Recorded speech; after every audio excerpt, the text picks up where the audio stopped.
कहा जाता है कि एक बार मधुबन में जब भी बाबा कहीं से भी बाहर से आते थे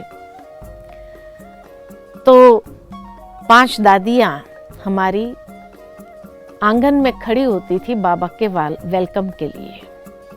उसमें मम्मा होती थी, पुष्पमणि दादी होती थी, ईशु दादी, संतरी दादी, ब्रिजेंद्रा दादी। ये 5 जैसे कि शिव शक्ति रूप बन करके सामने खड़ी होती थी और बाबा का वेलकम करते थे। कहीं से भी बाबा जब आते थे सेवा से तो वेलकम करते थे।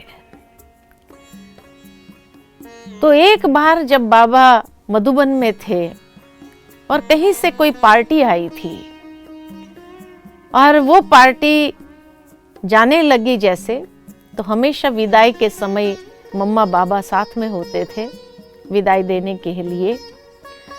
तो बाबा जब उस पार्टी से मिल रहा था तो बाबा के मन में एक संकल्प आया और मम्मा से कहा कि बाबा की इच्छा है कि इन बच्चों को साबूदाने का हलवा खिलाएं। मातेश्वरी जी ने कहा जी बाबा, और वहां से उठे और तुरंत हलवा बनाने के तैयारी में लग गए, हलवा बनाने लगे। अब दूसरा कोई होता था तो शायद यही कहता, बाबा इनका जाने का वक्त हो गया है, टाइम हो गया है, अभी हलवा कैसे तैयार होगा। परंतु मातेश्वरी जी ने जी बाबा करके हलवा बनाना शुरू कर दिया। ये प्रत्यक्ष हमारी परम आदरणीय मोहिनी दीदी का अनुभव था कि जब मम्मा हलवा बनाने लगी तो यहाँ बाबा जैसे विदाई दे रहे थे तो मोहिनी मैंने यहाँ से बाबा के पास से दौड़ करके मम्मा के पास गई। मम्मा आप तो हलवा बनाने लगे, लेकिन वहाँ तो पार्टी खड़ी भी हो गई और बाबा तो विदाई दे रहे हैं, अब आपका हलवा कब तैयार होगा। साबूदाने का हलवा इतना जल्दी तैयार भी नहीं होता है। मम्मा फिर भी मुस्कुराते हुए हलवा बनाती रही। फिर वहाँ से मोहिनी बहन दौड़ करके, क्योंकि छोटी थी, तो आ करके सीधा बाबा के पास आते। बाबा उस पार्टी के साथ विदाई देते हुए पांडव भवन के पीछे का जो एक पेड़ है जहाँ बाबा हमेशा खड़े रहते थे और सफेद रुमाल हिलाते हुए सबको विदाई देते थे। तो जब पार्टी जाने लगी बाबा ने रुमाल भी हिला दिया। मोहिनी दीदी दौड़ करके फिर मम्मा के पास आई, मम्मा पार्टी तो चली भी गई, बाबा ने रुमाल भी हिला दिया, विदाई भी दे दी, अभी तक आपका हलवा तो बना ही नहीं, अभी क्या करना है, क्यों बना रहे हो, पार्टी तो चली भी गई। फिर जब मोहिनी मैन से रहा नहीं गया तो मोहिनी मैन ने मम्मा से पूछा कि मम्मा आप बाबा को कह देते थे हलवा तैयार थोड़ी होना था इतना जल्दी।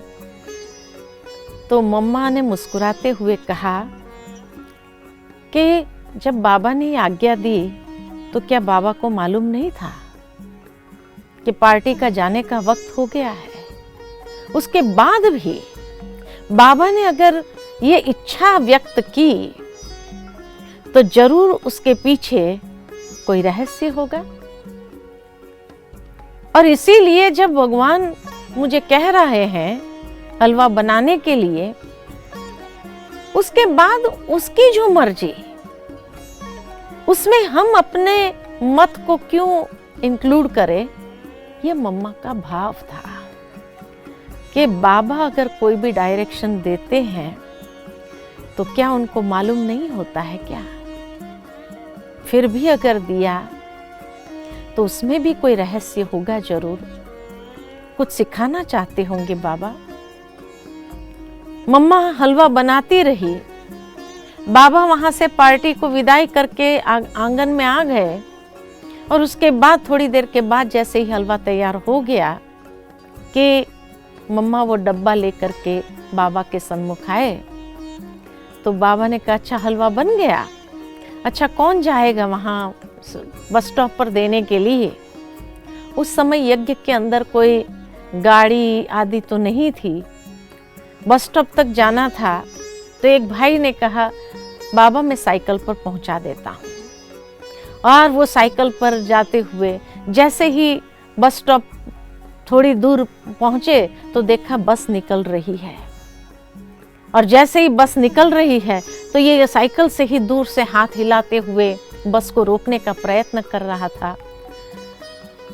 जोर से साइकिल चला भी रहा था लेकिन हाथ भी हिला रहा था।